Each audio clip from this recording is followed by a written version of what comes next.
कि आपकी ख्वाहिशों का, बल्कि बहुत सारे वर्करों का नहीं, हमारे मीडिया के साथियों की भी ख्वाहिश है। तो इसलिए आप लोगों की ख्वाहिश का एहतराम किया जाएगा और अनकरीब ही यहाँ पे भी प्रोग्राम होगा। अभी तो जल्दी में वो प्रोग्राम तय हुआ और शिवहर से काफी दबाव था, वहाँ का प्रोग्राम तय हो गया है। हम लोग तो चाहते थे कि सर कम से कम 4-5 दिन रहे। यहाँ पर मधुबनी भी प्रोग्राम कराते हैं, दरभंगा भी प्रोग्राम कराते हैं, और दरभंगा में प्रोग्राम किए बगैर मिथिलांचल में आना ही क्या है। पहले कह दिया है, हमारा जो पार्टी के साथ जो लोग समर्पित कार्य करता है वो अपने लीडर को अगर फॉलो करते हैं तो वो समर्पित कार्य करता है, वह नहीं अगर जिनका निज स्वार्थ की वजह से हमारे पार्टी से जुड़े हैं तो ऐसे लोगों को मायूसी होगी। पार्टी दरभंगा में एआईएमआईएम का जोश, असदुद्दीन ओवैसी का भव्य स्वागत, कार्यकर्ताओं में दिखा उत्साह का सैलाब। बिहार विधानसभा चुनाव 2025 की सरगर्मी तेज हो चुकी है और इसी कड़ी में एआईएमआईएम प्रमुख बैरिस्टर असदुद्दीन ओवैसी 3 मई को दरभंगा पहुंचे। उनके आगमन पर एआईएमआईएम कार्यकर्ताओं और समर्थकों में जबरदस्त उत्साह देखा गया। दरभंगा की सड़कों पर नारों की गूंज, फूल मालाओं से स्वागत और भारी जनसमूह ने इस दौरे को ऐतिहासिक बना दिया। ये दौरा सीमांचल क्षेत्र की राजनीतिक रणनीति को मजबूत करने की दिशा में एक महत्वपूर्ण कदम है। ओवैसी साहब ने दरभंगा में रात्रि विश्राम किया और अगले दिन वे ढाका विधानसभा क्षेत्र में एक विशाल जनसभा को संबोधित करने के लिए रवाना हुए। ये केवल एक दौरा नहीं, बल्कि बदलाव की शुरुआत है।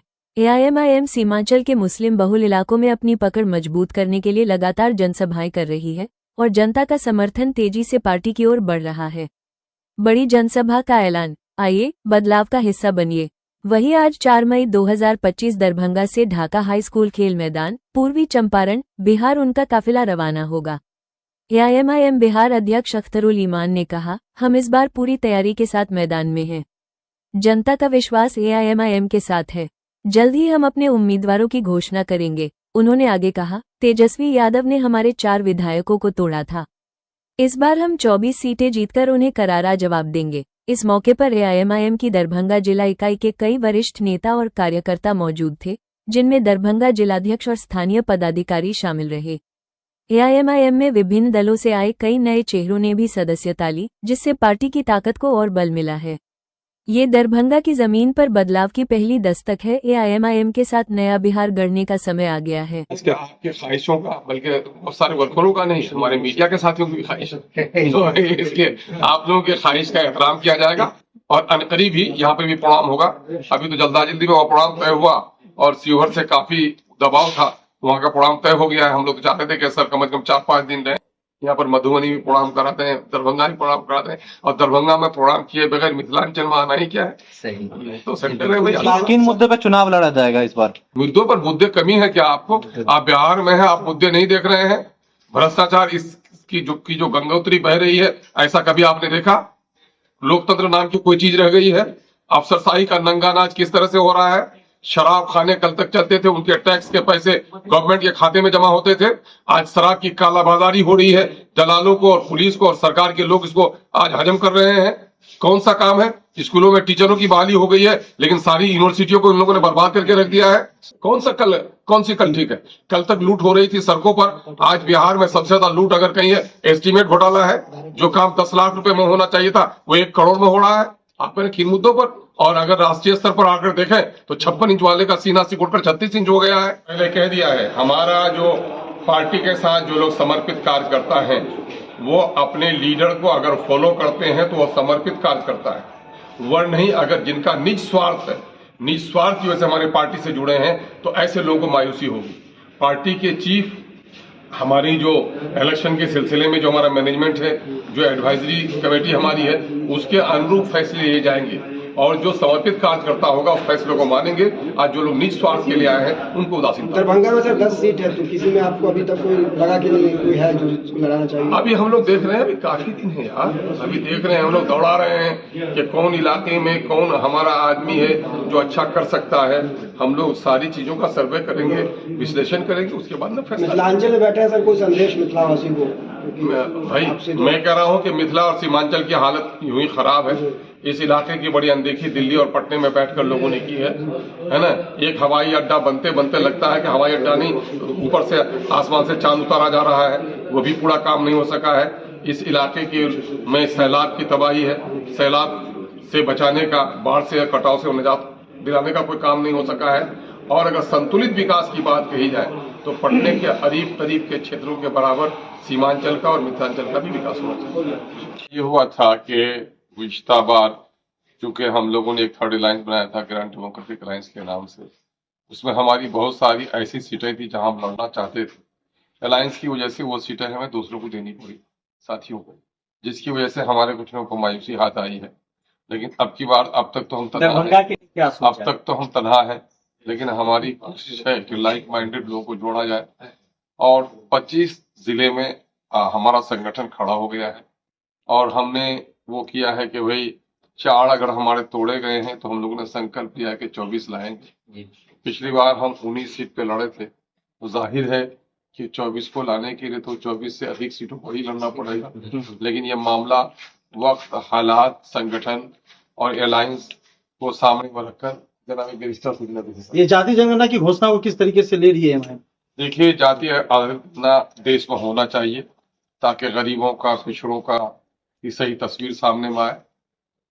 चूंकि एससी और एसटी को रिजर्वेशन मिले हुए 77 साल हो गए, उनकी हालत भी अभी अच्छी नहीं हुई है। दूसरे जो दलित हैं उनकी भी हालत अच्छी नहीं हुई है।